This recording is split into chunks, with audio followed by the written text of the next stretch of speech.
এখন আলোচনা পেশ করছেন ঢাকার ঐতিহ্যবাহী মিরপুর 10 ফকিরবাড়ি জামে মসজিদের সম্মান করছেন ঢাকার ঐতিহ্যবাহী মিরপুর 10 ফকিরবাড়ি জামে মসজিদের সম্মানিত খতিব মদিনাতুল উলুম মডার্ন ইনস্টিটিউট বালক কামিল মাদ্রাসার সুযোগ্য আরবি প্রভাষক এবং ইসলামী ভাষ্যকার Bangladesh Betar channel I, Bangla vision, Mohona TV, GTV, channel 24, Asian TV, Bijoy TV ও বাংলাদেশ টেলিভিশন ঢাকা, কেন্দ্রীয় সহপ্রচার সম্পাদক বাংলাদেশ যুব হিজবুল্লাহ, পরিচালক চরদোয়ানি করিমাবাদ দিনিয়া কমপ্লেক্স পাথরঘাটা বরগুনা এবং আন্তর্জাতিক খ্যাতি সম্পন্ন মুফাসসিরে কোরআন, দেশ বিদেশের আলোড়ন সৃষ্টিকারী বক্তা আলহাজ মাওলানা মুফতি কুদরতুল্লাহ মাজহারি সাহেব।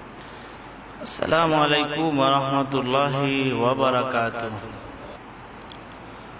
সালাতু ওয়াসসালামু আলাইকা ইয়া রাসূলুল্লাহ ওয়া সালাতু ওয়াসসালামু আলাইকা ইয়া হাবিবাল্লাহ ওয়া সালাতু ওয়াসসালামু আলাইকা ইয়া শাফিয়াল মুযনিবিন ওয়া সালাতু ওয়াসসালামু আলাইকা ইয়া রাহমাতাল লিল আলামিন। আলহামদুলিল্লাহি রাব্বিল আলামিন ওয়াল আকিবাতু লিল মুত্তাকিন والصلاة والسلام على من كان نبيا وآدم بين الماء والتين وعلى آله وصحابه أجمعين. أما بعد فقد قال الله سبحانه وتعالى في كلامه المجيد وفرقانه الحميد: أعوذ بالله من الشيطان الرجيم. بسم الله الرحمن الرحيم. كيف تكفرون بالله وكنتم أمواتا فأحياكم ثم يميتكم ثم يحييكم ثم إليه ترجعون. صدق الله العظيم وصدق رسوله النبي الحبيب الكريم. وقال تعالى في شان حبيبه مخبرا وآمرا: إن الله وملائكته يصلون على النبي يا أيها الذين آمنوا صلوا عليه وسلموا تسليما. اللهم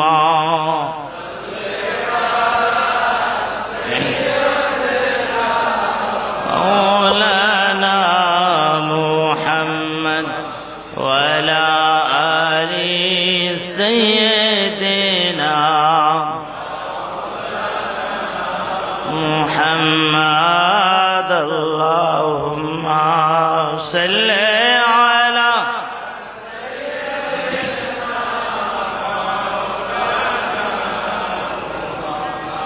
وعلى آل سيدنا.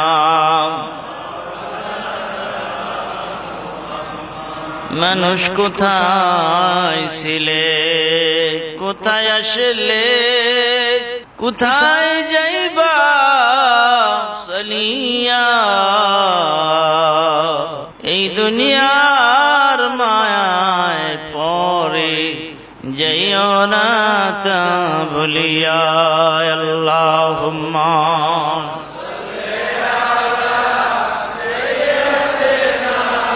مولانا محمد وعلى آل سيدنا.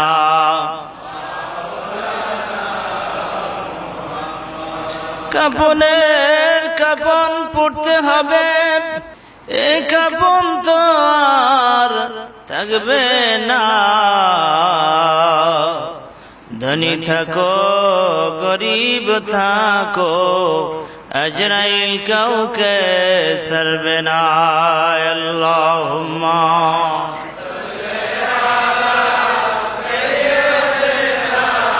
মাওলানা মুহাম্মদ ওয়া আলা সাইয়্যিদিনা লা ইলাহা ইল্লাল্লাহ, লা ইলাহা ইল্লাল্লাহ, লা ইলাহা ইল্লাল্লাহ, লা ইলাহা ইল্লাল্লাহ।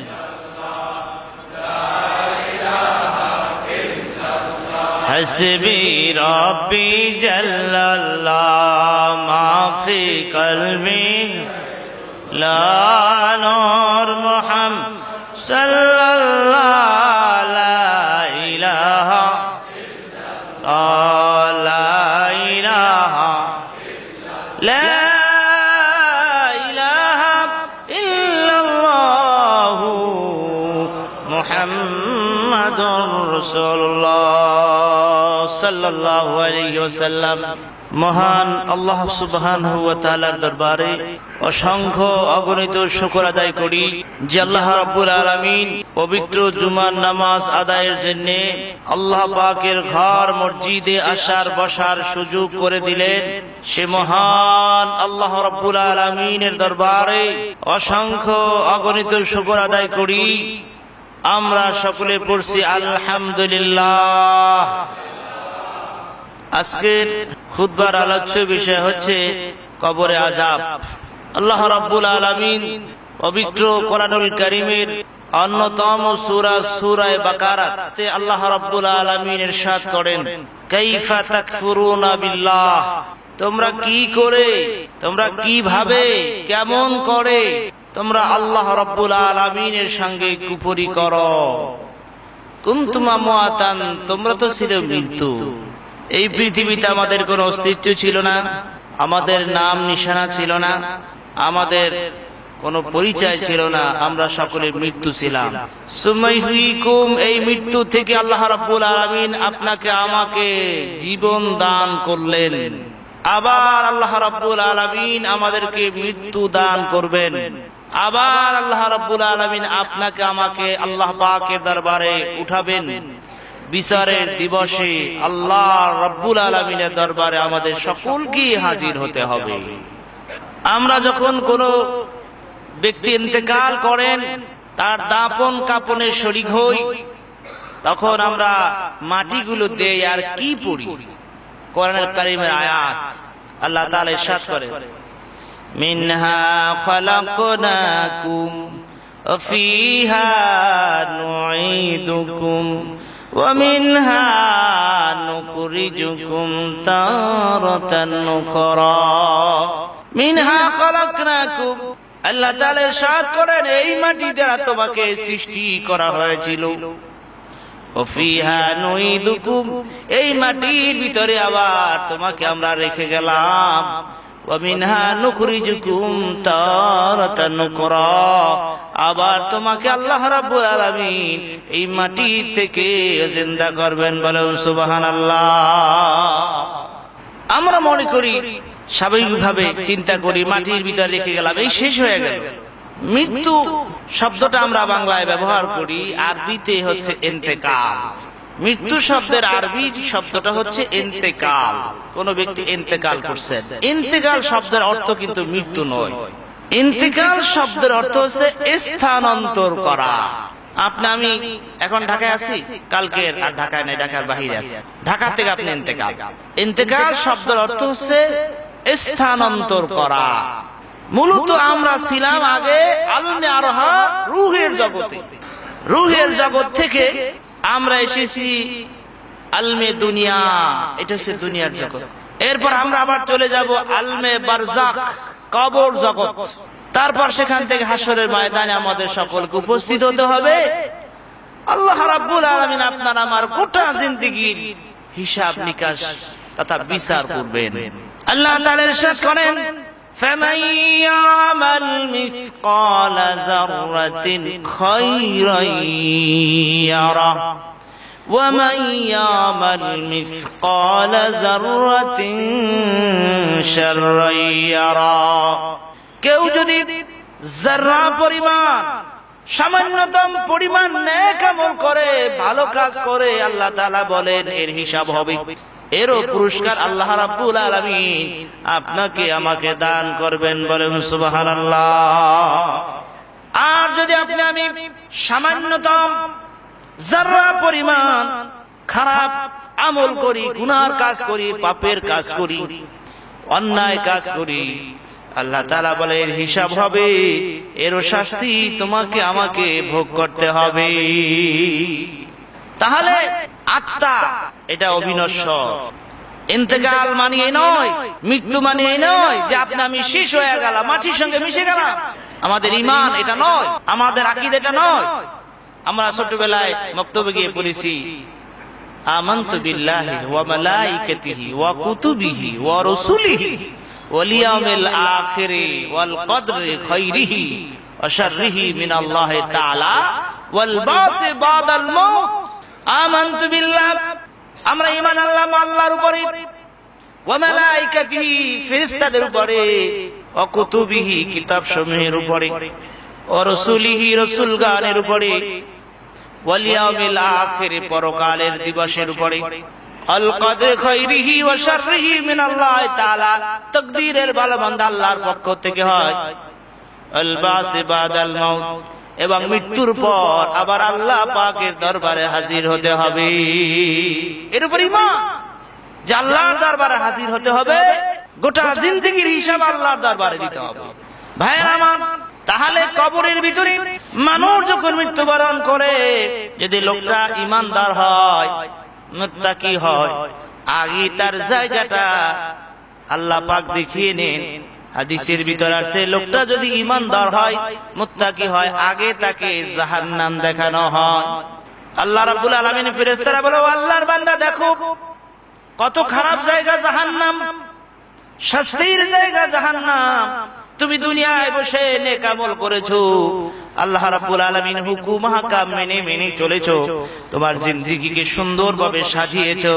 এইজন্য আল্লাহ রাব্বুল আলামিন এই জাহান্নামের থেকে তোমাকে পরিবর্তন করে তোমার নেক আমল কারণে আল্লাহ তোমাকে এই সুন্দর জান্নাত দিবে। জোরে বলেন সুবহানাল্লাহ। এই জান্নাতটা তোমার। লোকটা যদি গুনাহগার হয়, পাপী হয়, মৃত্যুর আগে তাকে জান্নাত দেখানো হয়, দেখো কত সুন্দর জান্নাত, কিন্তু তুমি নেক আমল করো নাই, আল্লাহর হুকুম মানো নাই, তাই তোমার এই সুন্দর জান্নাতটা ছিল, কিন্তু আজকে তোমার বদ আমলের কারণে এখন থেকে তোমার জায়গা হবে জাহান্নাম। মৃত্যুর আগেই জান্নাত দেখানো হয়, মৃত্যুর আগেই জাহান্নাম দেখানো হয়। রূহ কবজের সঙ্গে সঙ্গে আজরাইল আলাইহিস সালাতু ওয়াস সালামের হাতে আর রূহ রাখেন না। রূহকে নেওয়ার জন্য অসংখ্য গণিত লোকটা যদি জান্নাতি হয়, জান্নাতের ফেরেশতারা এসে হাজির হয়ে যায়, আর মালাকুল মউত আলাইহিস সালাতু ওয়াস সালাম রূহটা কবজ করি ওই জান্নাত থেকে আগমনকৃত ফেরেশতাদের হাতে রূহটা দিয়ে দেন। বলেন সুবহানাল্লাহ। সঙ্গে সঙ্গে ফেরেশতারা তার উত্তম নামে, ভালো নামে ইস্তেকবাল দিতে থাকে, স্বাগতম দিতে থাকে, নারায়ে তাকবীর দিতে থাকে। শুধু তাই নয়, তাকে নেওয়ার জন্য, আপনাকে আমাকে নেওয়ার জন্য আপনার আমার পূর্বে যারা ইন্তেকাল করেছেন, পিতা মাতা আত্মীয় স্বজন বন্ধু বান্ধব, আগেই খবর হয়ে গেছে যে অমুক ইন্তেকাল করছেন, তাকে চলো আমরা সকলে আগে নিয়ে আসি। সকল পূর্বে যারা আপনার আত্মীয় স্বজন চলে গেছে, আপনার আমার সকলেই আপনাকে আমাকে নেওয়ার জন্য আপনার আমার ইন্তেকালের পূর্বে আপনার আমার পাশে তারা হাজির হয়ে দাঁড়িয়ে আছে। বলেন সুবহানাল্লাহ। কোনো ভয় পাওয়ার কোনো চিন্তা নাই। লোকটা যদি ঈমানদার না হয়, পাপী হয়, তাহলে তার আত্মীয় স্বজনের কাছে খবরটা বুঝবে না, কেউ তাকে জানবে না। যখনই কোন ব্যক্তি ইন্তেকাল করেন, রূহটা নিয়ে যাওয়া হয়, তখন বলা হয়, তাকে জিজ্ঞাসা করে আমার ছেলেটা কেমন আছে, আমার আত্মীয় অমুক কেমন আছে, বন্ধু বান্ধব জিজ্ঞাসা করে, তখন বলে সে তো আগেই বহুত আগে মারা গেছে। কই আমরা তো খবর পাইলাম না। খবরটা এই জন্য দেওয়া হয় না, জাহান্নামী যদি হয়, যে জেলখানায় যায় তার ব্যাপারে কোনো খবর দেওয়া হয় না। পুলিশে ধরে নিয়ে যায়, এক মুহূর্তের ভিতরে তার কোনো খবর নাই। তাকে সে জাহান্নামে প্রেসার ধরে হাতে পায়ে বেঁধে জাহান্নামে নিয়ে যাওয়া হবে, কাউকে খবর দেওয়া হবে না। আর যদি কেউ কোনো পরীক্ষায় ফার্স্ট ক্লাস ফার্স্ট হয় বা কোনো উচ্চ পদে চাকরি পায়, সবাই তাকে স্বাগতম দিতে, ধন্যবাদ দিতে আসে। এরপরে কবর জগৎটা মূলত হচ্ছে আলমে বারজাক বলা হয়। এটা হলো কবর জগৎ, এটা হলো জান্নাতের রিসিপশন। আপনি আমি যেখানেই থাকি না কেন, কবরের ভিতরে থাকি অথবা নদীর পানির ভিতরে থাকি অথবা মাছের পেটে, বাঘের পেটে, অথবা বিমান ক্রাশ হয়ে বাতাসের সঙ্গে আপনি মিশে গেছেন, এই ইন্তেকালের পর থেকে কিয়ামত পর্যন্ত যেই জায়গায় থাকতে হবে তার নাম হলো আলমে বারজাক, কবর জগৎ বলা হয়। আপনি যেখানেই থাকেন কিয়ামত পর্যন্ত এই জায়গাটা, এই সময়টুকু বলা হয় আলমে বারজাক। সেখানে কি অবস্থা আপনি আমি থাকবো? আপনার যদি বিদেশে যাই, কোন দেশে যেতে চাই, তাহলে আগে কোনো খোঁজ খবর নেই যে সে দেশের অবস্থা কেমন, সে দেশে এখন কাজ আছে কিনা, সে দেশে গেলে চাকরি পাওয়া যাবে কিনা, হাল হাকিকত আমরা জানার চেষ্টা করি। অথচ ওই কবরে যেতে হবে হাজার হাজার বছর, কোটি কোটি বছর ওই কবরে থাকতে হবে, কিন্তু ওই কবর জগতের খবর কিন্তু আমরা নিলাম না। যে কবর অবস্থা কেমন আছে, এখন আযাব বেশি হয় না কম হয়, কবরে বিছনা পাওয়া যাবে কি যাবে না, কবর অবস্থা কেমন হবে, এই ব্যাপারে কিন্তু আমরা চিন্তাও করলাম না, খবর নিলাম না। কিন্তু যে কোনো মুহূর্তেই আপনাকে আমাকে এই দুনিয়া ছাড়তে হবে। মৌতু কাসেন কুল্লু নাসেন শারিবুন কবর বাইতিন কুল্লু নাসেন দাখিলুন, কবর বাইতিন কুল্লু নাসিন দাখিলুন। সকলেই মৃত্যু বৃক্ষের ফল সকলকে পান করতে হবে এবং সকলকে ওই অন্ধকার কবরে যেতে হবে। কিন্তু সেই কবরের খবর নিলাম না। আহারে, কিভাবে থাকবো কবর? বন্ধুরা আমার, ভাইয়েরা আমার, যখন আপনি আমি মৃত্যুবরণ করব, মৃত্যুবরণ করার সঙ্গে সঙ্গে ফেরেশতারা আপনি আমি যদি জান্নাতি হই, তাহলে জান্নাতি রিসিপশন আপনাকে আমাকে, সেই রিসিপশনের নাম হচ্ছে জান্নাতি রিসিপশন। সেই আপনাকে আমাকে ফেরেশতারা আপনার আমার রূহকে নিয়ে যাবে জান্নাতে, সেখানে গিয়ে আপনার আমার নাম লিস্টি করা হবে, সেখানে আপনার আমার নাম লিস্টি করা হবে জান্নাতের ডায়েরিতে। আর যদি আপনি আমি পাপী হই, বদকার হই, তাহলে আপনার আমার রূহটা নিয়ে যাবে হবে জাহান্নামের রিসিপশন, সিজ্জিন নামক জায়গায় নিয়ে যাওয়া হবে, সেখানে ডায়েরিভুক্ত করা হবে আপনার আমার নাম, লোকটা জাহান্নামী। ডায়েরিভুক্ত হওয়ার সঙ্গে সঙ্গে আপনার রূহুর চারপাশে জাহান্নামের শাস্তি এসে হাজির হয়ে যাবে। আর জান্নাতের রিসিপশন হচ্ছে ইল্লিন, সেখানে রিসিপশনে যখন আপনার আমার নামটা লিস্টিভুক্ত হবে, আপনি যেখানেই থাকেন, কবরে থাকেন আর যেখানে আপনি থাকেন, যে অবস্থায় থাকেন, সেখানে আপনার নাজ নেয়ামত পৌঁছে যাবে। জোরে বলুন সুবহানাল্লাহ। যেমনি ভাবে নেতৃস্থানীয় ব্যক্তিবর্গ কোথাও সফরে যায়, তাদের সাথে প্রটোকল থাকে, সার্বিক তাদের চিকিৎসা, সার্বিক ব্যবস্থাপনার সাথে সাথে থাকে। বন্ধুরা আমার, এরপরে কবরে নিয়ে যখন আপনাকে আমাকে সকলেই রেখে চলে যাবে, সকলেই বলবে বিসমিল্লাহি ওয়া আলা মিল্লাতি রাসূলিল্লাহ। কবরে আপনার আমার বাবা যাবে না, কবরে আপনার আমার মা যাবে না, কবরে আপনার আমার সাদের আদরের স্ত্রী যাবে না, কবরে আপনার আমার আদরের সন্তান যাবে না। আসো খালি যাব খালি, সঙ্গে নিব কি? আসো খালি যাব খালি, সঙ্গে নিব কি? সঙ্গে নিও নামাজ রোজা আল্লাহ নবী, সঙ্গে নিও নামাজ রোজা আল্লাহ নবী। যাবে নামাজ, যাবে রোজা, যাবে নেক আমল, যাবে নবীর মুহাব্বত, যাবে আমল সমূহ আপনার আমার কবরে পৌঁছে যাবে আপনার আমার রূহের সাথে। জোরে বলুন সুবহানাল্লাহ। ভাইরা আমার, ওই কবরে যখন আপনাকে আমাকে রাখবে সকলে, এরপর বাস দেওয়া শুরু করবেন। তারপরে চাটাই দিবেন, কবরটা অন্ধকার হয়ে যাবে। এরপর যখন মাটি দেওয়া শুরু করবে, কবরটা আরো অন্ধকার হয়ে যাবে।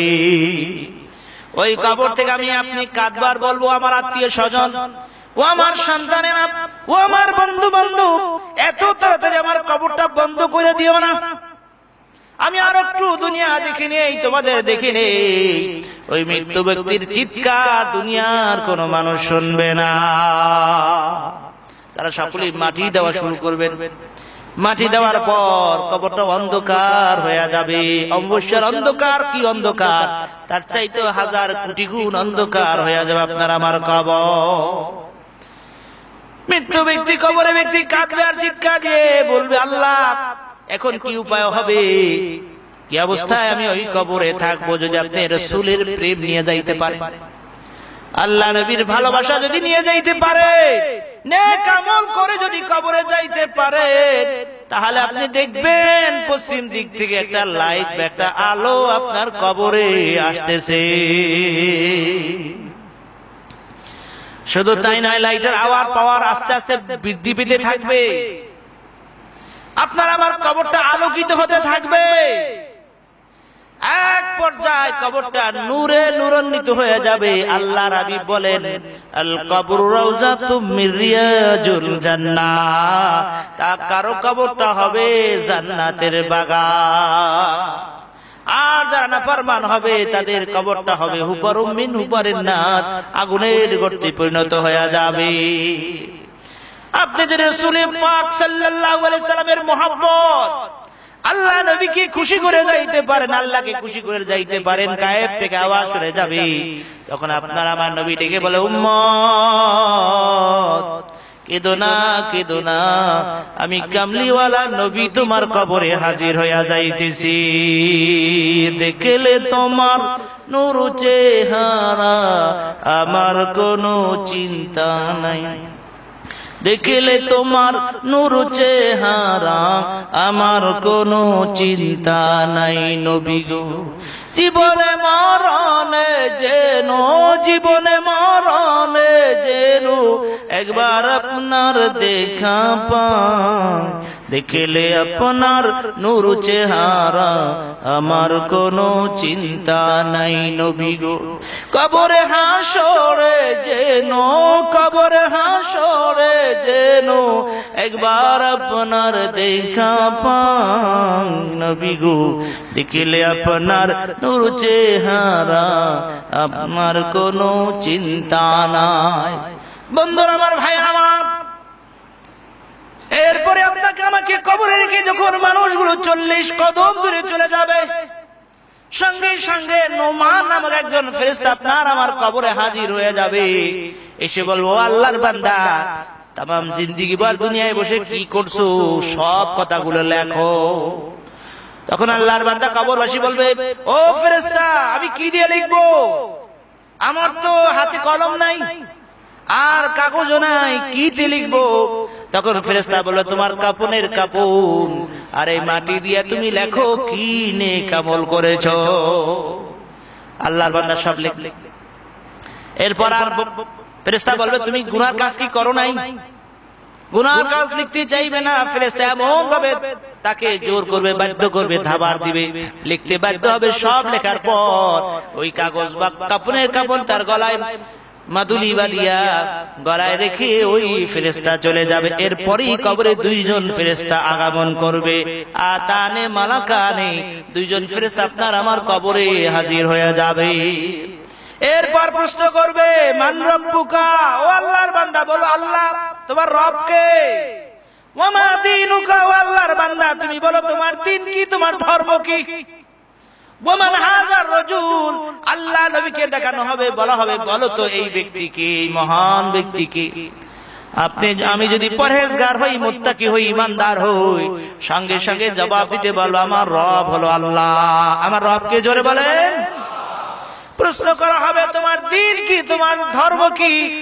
আমি যদি ইমানদার হই, মুত্তাকি হই, আমি বলতে পারবো আমার দিন হলো ইসলাম, আমার ধর্ম হলো ইসলাম।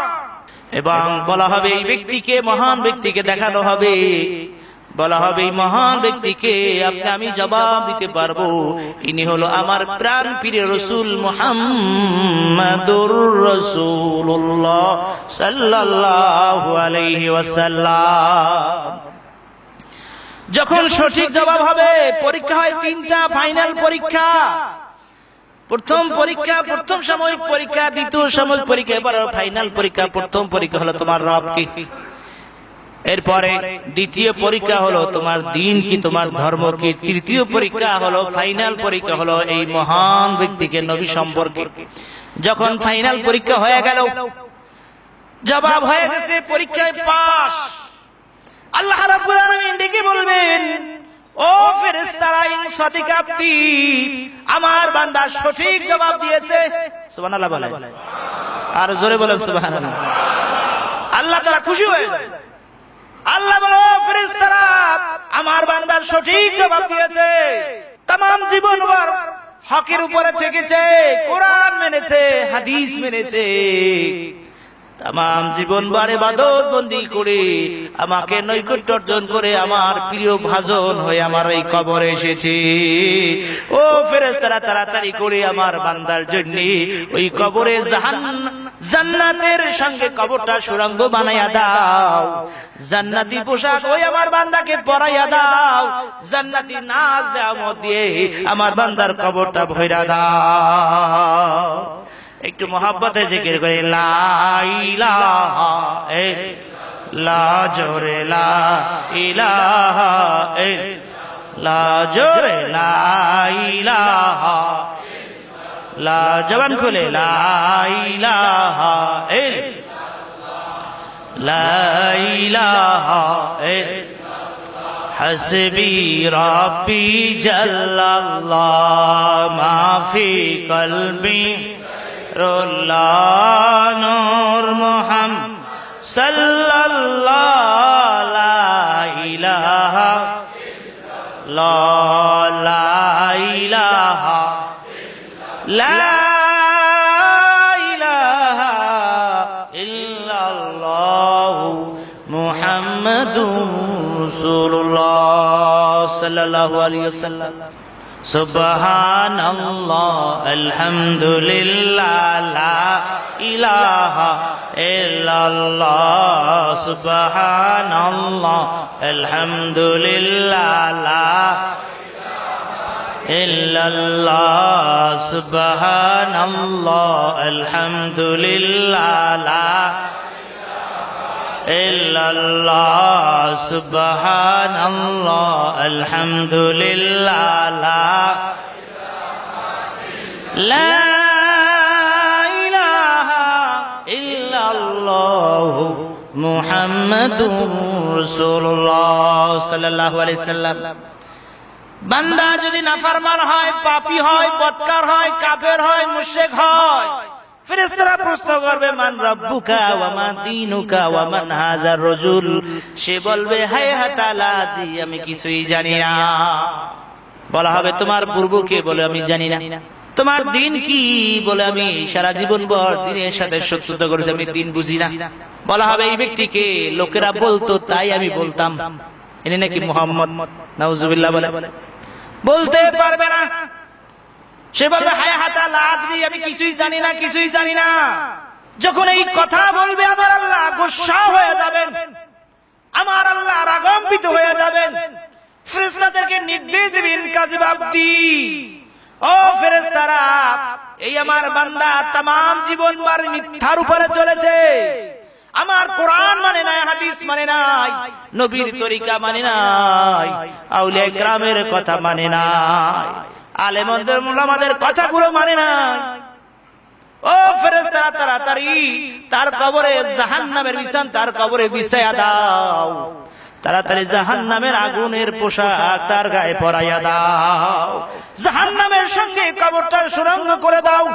আল্লাহ নবী বলেন, যখন আল্লাহ পাক নির্দেশ দিবেন, সঙ্গে সঙ্গে তার কবরটা আগুনে ভরে যাবে, 99টা সাপ এসে কবরে ভরে যাবে, বিচ্ছু এসে ভরে যাবে, লোহার হাতুড়ি নিয়ে ফেরেশতারা ওই নাফরমান বেঈমানের কবরে হাজির হয়ে যাবে।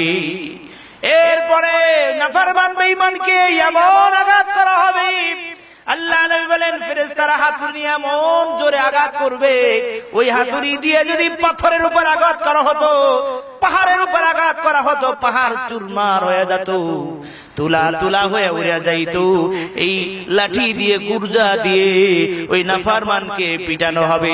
এক একটা বাড়ি এমন জোরে দেওয়া হবে 70 গজ মাটির নিচে নাফরমান চলে যাবে, আবার ফেরেশতারা উঠাবেন, আবার আঘাত করা হবে। আল্লাহ নবী বলেন ওই নাফরমানের কবর বলবে, নাফরমান তামাম জীবন নাফরমানি কেন করলি? আলেম ওলামাকে কবর আযাবের কথা শোনায় নাই? নবী রাসূলগণ কি কোরআনুল কারীম তেলাওয়াত করে তোমাদের কবর আযাবের কথা শোনায় নাই? কবর আযাব কথা কেন বিশ্বাস করে জীবনকে ঠিক করো নাই? এখন এই কবরে তোমার জায়গা হবে না। কবরের মাটি এক পাশের মাটি পৃথিবীর আরেক প্রান্তে চলে যাবে, আর এক পাশের মাটি পৃথিবীর আরেক প্রান্তে চলে যাবে। নাফরমান বেঈমানকে এমন জোরে আঘাত করা হবে, এমন জোরে চাপ দেওয়া হবে, মাটির সঙ্গে নাফরমান বেঈমানকে মিশিয়ে দেওয়া হবে। এত শাস্তি দেওয়া হবে, শাস্তির পর শাস্তি, আযাবের পর আযাব, শাস্তির পর শাস্তি, আযাবের পর আযাব চলবে কিয়ামত পর্যন্ত। বলবেন হুজুর কই আযাব তো দেখা যায় না? মাটি দিয়ে আসি, মাটির সঙ্গে তো বাবা মিশে গেল, দাদা মিশে গেল। কবরে আযাব হলো রুহের সাথে, দেহের সাথে নয়। এই দুনিয়ার সুখ শান্তি হলো দেহের সাথে, রুহের সাথে নয়। আমার এখন গরম লাগতেছে, ফ্যান ছেড়ে দিলাম, এসি ছেড়ে দিলাম, শরীরটা ভালো লাগতেছে, কিন্তু রুহুর কোনো শান্তির ব্যবস্থা দুনিয়ায় নাই। আমার ক্ষুধা লেগেছে, রুহুর কোনো খাবারের ব্যবস্থা নাই। শরীরের খাবার দিলাম তাতে রুহু শান্তি পায় অনেক সময়, আবার অনেক সময় শান্তি পায় না। আর কবর জগৎটা হলে বিপরীত, কবরের সুখ শান্তি হলো রুহের সাথে। সেখানে আযাব হবে রুহের, শাস্তি হবে রুহের, সুখ হবে রুহের। দেহ পেতেও পারে, নাও পেতে পারে। তাই বলে কবর যে আযাব হয় না এ কথা বলা যাবে না। হযরত ওসমান গনি রাদিয়াল্লাহু তাআলা আনহুর জীবনীর ভিতরে এসেছে, হযরত ওসমান যখন কবরের কাছে যাইতে চোখের পানি ছেড়ে ছেড়ে কাঁদতে, লোকেরা বলতেন ভাই ওসমান তুমি কবরের কাছে গেলে এত কাঁদো কেন? ওসমান রাদিয়াল্লাহু তাআলা তিনি জান্নাতের শুভ সংবাদ পেয়েছিলেন, তারপরও তিনি বলতেন ভাইরা আমার, এই কবর হলো পৃথিবী থেকে বিদায়ের প্রথম মঞ্জিল। যে ব্যক্তি এই কবরে নাজাত পাইবে সব জায়গায় নাজাত পেয়ে যাবে, আর যে ব্যক্তি এই কবরে ধরা পড়বে সব জায়গায় সে ধরা পড়ে যাবে। বন্ধুরা আমার, ভাইরা আমার, কবরে আযাব গজব মাঝে মাঝে আল্লাহ দেখেন। বিভিন্ন সময় দেখা যায় কবর ভেঙে গেছে, কবরের ভিতরে ধাউ ধাউ করে আগুন জ্বলতেছে। কবর ভেঙে গেছে, কবরের ভিতরে 99টা সাপ ওই কবরের ব্যক্তিকে কামড়াইতেছে। কবরের ভিতরে সাপ বিচ্ছুতে ভরে গেছে। বিভিন্ন রকমের আযাব আল্লাহ দেখান, তবে আল্লাহ পাক কবর আযাব মানুষদেরকে এবং জিনদেরকে দেখান না। ইল্লা সাকালাইন, মানুষ এবং জিনদেরকে আল্লাহ নবী বলেন কবর আযাব দেখানো হয় না। এছাড়া সমস্ত প্রাণী কবর আযাব দেখতে পায়, এই জন্য মানুষদেরকে দেখানো হয় না। কবরে যে ভয়ঙ্কর আযাব এটা যে দুনিয়ার মানুষ জানতো, দুনিয়ার মানুষ দেখতে পেত, তাহলে ওই দুনিয়ার মানুষেরা কোনোদিন ঘর করতো না, কোনোদিন সংসার করতো না, কোনোদিন বিবি বাচ্চা অর্থাৎ পরিবেশে সংসারে থাকতো না। মানুষ পাগল হয়ে যাইতো, দিক বিদিক হারা হইয়া হইয়া মানুষ পাগল পারা হয়ে মানুষ অস্থির হইয়া যাইতো। বন্ধুরা আমার, ভাইয়ের আমার, আল্লাহ নবী রাসূল পাক সাল্লাল্লাহু আলাইহি ওয়াসাল্লাম একদা ঘুমাচ্ছিলেন। ঘুমের ঘরে তিনি স্বপ্নে দেখলেন দুইজন ফেরেশতা আল্লাহ নবীর কাছে এসে হাজির হয়েছে। এরপর আল্লাহ নবীকে বলতেছে হুজুর চলেন আমরা একটা বেড়াই আসি, একটু ঘুরে আসি। আল্লাহ নবী বলে চলো ঠিক আছে। এবার আল্লাহ নবী রওনা দিলেন। হঠাৎ করে তিনি দেখতে পাইলেন একটা মাঠ, ওখানে এক ব্যক্তিকে শোয়ানো আর এক ব্যক্তি দাঁড়ানো। দাঁড়ানো ব্যক্তির হাতে করাত বা আরাশি এরকম একটা অস্ত্র দিয়ে শোয়া ব্যক্তির মাথাকে দ্বিখণ্ডিত করতেছে, আর লোকটা চিৎকার দিতেছে, মাথাটা কেটে আলাদা করে ফেলতেছে। আবার যখন কাটা শেষ হয়ে যায় সঙ্গে সঙ্গে মাথাটা জোড়া লেগে যায়। আল্লাহ নবী তার সাথীদেরকে বললে, ও ও আমার সাথীরা, এই ব্যক্তিকে এভাবে কঠিন শাস্তি দেওয়া হয় কেন? ওই ফেরেশতারা বললেন, হুজুর সামনে চলুন, সামনে চলুন। হুজুর সামনে আগালেন। আল্লাহ নবী সামনের দিকে দেখলেন একটা গর্ত, বিশাল তুন্দুলের মতো বিশাল গর্ত। ওই গর্তের ভিতরে আগুন ধাউ ধাউ করে জ্বলতেছে, আর ওর ভিতরে আল্লাহর বান্দারা আগুনের ভিতরে ঘুরতেছে, উপরে যায় নিচে যায়, চিৎকার দিতেছে।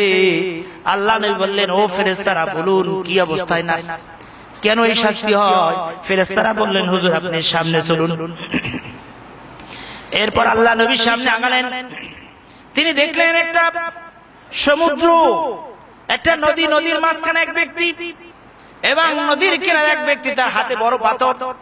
ওই ব্যক্তি সাঁতার কেটে যখনই নদীর কিনারে আসতে যায়, কিনারায় কুলে যিনি আসে বড় পাথর এমন জোরে তাকে নিক্ষেপ করা হয়, ওই পাথর আঘাতে লোকটা আবার নদীর মাঝখানে চলে যায়। এভাবে আসতে চেষ্টা করে আবার পাথর মারে নদীর মাঝখানে দিয়ে দেওয়া হয়। আল্লাহ ফেরেশতারা বলুন এভাবে কঠিন শাস্তি কেন হয়? তারা বললেন, হুজুর আপনি সামনে চলেন। এরপর সামনের দিকে আগালেন, দেখলেন একটা সুন্দর বৃক্ষ। ওই বৃক্ষের পাশে একজন মুরব্বী বসা। বলে, ইনি কি? বলেন, হুজুর সামনে দিকে আগান। ওই বৃক্ষের উপরে তাকালে সুন্দর দেখতে পেলেন বিল্ডিং, সুন্দর ঘর। বলে, এসা কিসের? বলে, হুজুর আপনি আরো উপরে তাকান। উপরে তাকায় দেখলেন সুন্দর অনেক একটা দামি ঘর। তখন ফেরেশতারা, হুজুর এটা আপনার ঘর। বলেন, সুবহানাল্লাহ। হুজুর বলেন, আমি চলে যাই ঘরে? বললেন, না হুজুর এখনো সময় হয় নাই। তখন তারা পরিচয় দেয়, আমরা হুজুর দুইজন ফেরেশতা, কবরে যে কি আযাব হয় এটা দেখাবার জন্য আপনাকে নিয়ে ভ্রমণ করলাম আলমে বরজক। এরপর আল্লাহ নবী বলেন, বলুন ওই ব্যক্তির মাথাকে কেন কাটা হয়? তখন ফেরেশতারা বলল, ইয়া রাসূলুল্লাহ, হাবিবাল্লাহ, এই ব্যক্তি দুনিয়াতে বসে মিথ্যা কথা বলতো, দুনিয়ায় বসে মিথ্যার উপরে চলতো। এই জন্য আজকের কবর জগতে আলমে আর হয়, অর্থাৎ কবর জগৎ আলমে বারজাকে তার কবরে আর মাথা কিভাবে কাটা হবে কিয়ামত পর্যন্ত। এভাবে শাস্তি মিথ্যা বলার কারণে কিয়ামত পর্যন্ত চলবে। এই যে তুন্দুলের ভিতরে বড় গর্তের ভিতরে আগুনের ভিতরে হাবুডুবু খাচ্ছিল মানুষগুলো কারা? আল্লাহ নবী বলেন, কারা গো? ফেরেশতারা বলুন। ফেরেশতারা বলেন, হুজুর এরা হলো ওইসব লোক যারা জিনা বিচার করত, অন্যায় কাজ করত, পাপের কাজ করত, গুনার কাজ করত, নাফরমানি করত। এদেরকে এইভাবে কিয়ামত পর্যন্ত শাস্তি হবে তাদের কবর জগতে। এরপরে সমুদ্রের ভিতরে হাবুডুবু খাচ্ছে ওই লোকটার শাস্তি পাবে কেন হয়? আল্লাহ নবী বলছিলেন, কেন এইভাবে শাস্তি? ফেরেশতারা বলুন। ফেরেশতারা বলে, হুজুর এরা এতিমের মাল সম্পদ ভক্ষণ করতো, এতিমের মাল সম্পদ ফিরাই দিত না, অন্যায় কাজ করত, পাপের কাজ করত, এই জন্য এইভাবে তাদেরকে শাস্তি দেওয়া হচ্ছে। বলে, গাছের গোড়ায় যে মুরব্বীকে বসা দেখলাম উনি কি? বলে, উনি হলেন হযরত ইব্রাহিম আলাইহিস সালাতু ওয়াস সালাম। এই যে গাছের উপরে যে একটা সুন্দর বৃক্ষ দেখলাম, এটা কাদের গো? তখন ফেরেশতারা বলে, ইয়া রাসূলুল্লাহ, বিবাল্লাহ হলো শুহাদায়ে কেরাম, যারা শহীদ হবে তাদের আবাসস্থল হলো এখানে। এরপর মেঘের উপরে সুন্দর যে বিল্ডিং দেখলাম, এটা হলো হুজুর এটা আপনার থাকার জায়গা। এখনো সময় হয় নাই, যখন আপনি দুনিয়া থেকে চলে আসবেন তখন এই সুন্দর বিল্ডিং এ আপনি থাকবেন। বলেন সুবহানাল্লাহ। কবরের জগতে শাস্তি হবে।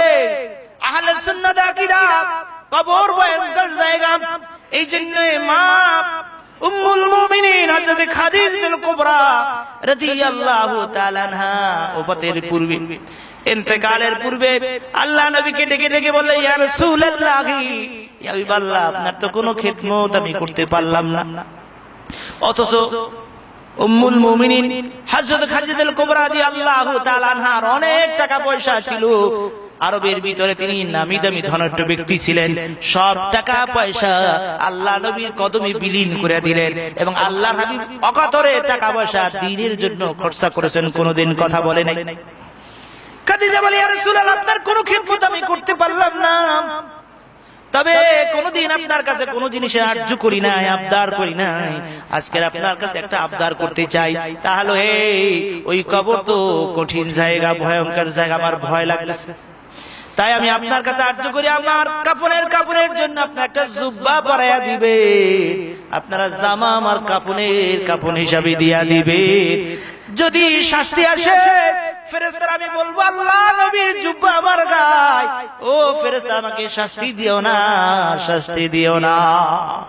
আর ইয়া রাসূলুল্লাহ আমি বললাম আপনি নিজ হাতে আমাকে কবরে রাখবেন এবং কবরের মুনকার নাকিরের সুয়াল জবাবটা আপনি দিয়া দিবে। আল্লাহ নবী বলেন খাদিজারে কোনদিন আবদার করো না, তোমার আবদার আমি পুরো করব। খাদিজা কুবরা রাদিয়াল্লাহু তাআলা ওফাত হয়ে গেল। আল্লাহ নবী নিজের জুব্বা মুবারক দিয়ে তার কাফনের ব্যবস্থা করলেন। আল্লাহ নবী নিজ হাতে উম্মুল মুমিন হযরত খাদিজা কুবরা রাদিয়াল্লাহু তাআলা আনহাকে ওই কবরে রাখলেন এবং আল্লাহ নবী গড়াগড়ি খাইলেন, বলো কবর জাননি তোমার ভিতরে রাখতেছি আমার সহধর্মিণী, সব খবরদার খবরদার কবরের মাটি বেয়াদবি করবি না। দাফন কমপ্লিট হয়ে গেল, সকলেই চলে গেলেন, কিন্তু আল্লাহ নবী যায় না। মা ফাতেমা কাঁদে, আল্লাহ নবী রাসূল পাক সাল্লাল্লাহু আলাইহি সাল্লামের সন্তানরা কাঁদে, সাহাবায়ে কেরাম কাঁদতেছেন। আল্লাহ নবী রাসূল পাক সাল্লাল্লাহু আলাইহি ওয়াসাল্লাম উম্মুল মুমিনিন হযরতে খাদিজাতুল কুবরা রাদিয়াল্লাহু তাআলা আনহার কবরের পাশে বসে কাঁদতেছে। সকলে চলে গেছেন, আল্লাহ নবী যায় না। কেন যায় না? এই জন্য ফেরেশতাদের প্রশ্নের জবাব আল্লাহ নবী কি দিবেন এই ওয়াদা করেছিলেন, কিন্তু কবরে মা খাদিজাতুল কুবরা রাদিয়াল্লাহু তাআলা আনহার কবরে ফেরেশতা আসে না।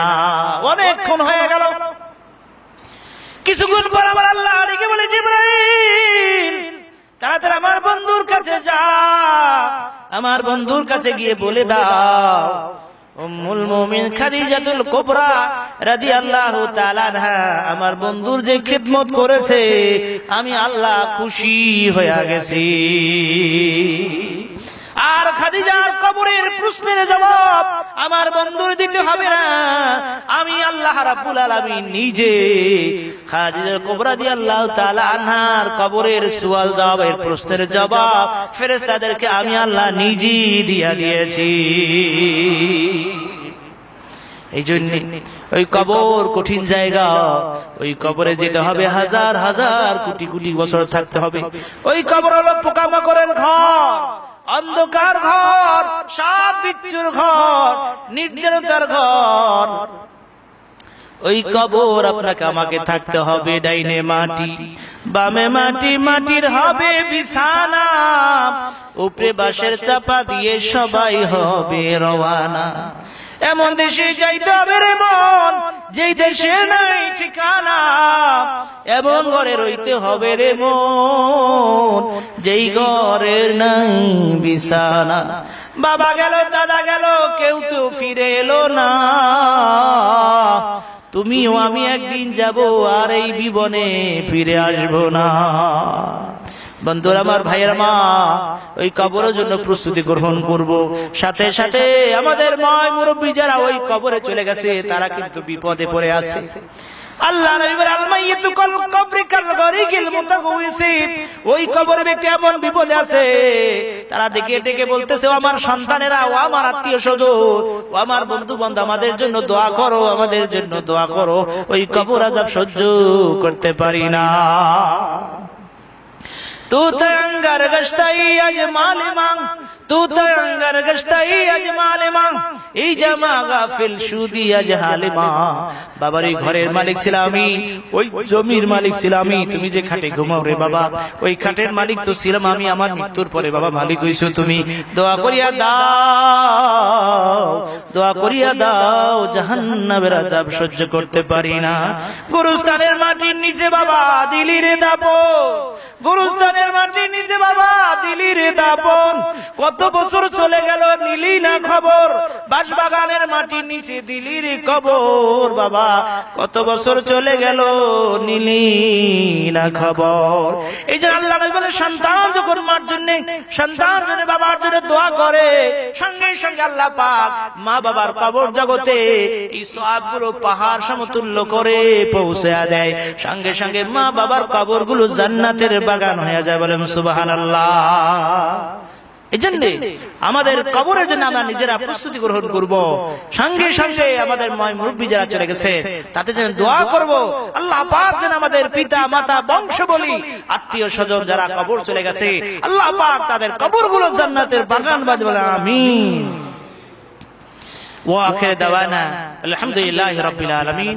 আসসালামু আলাইকুম ওয়া রাহমাতুল্লাহি ওয়া বারাকাতুহু।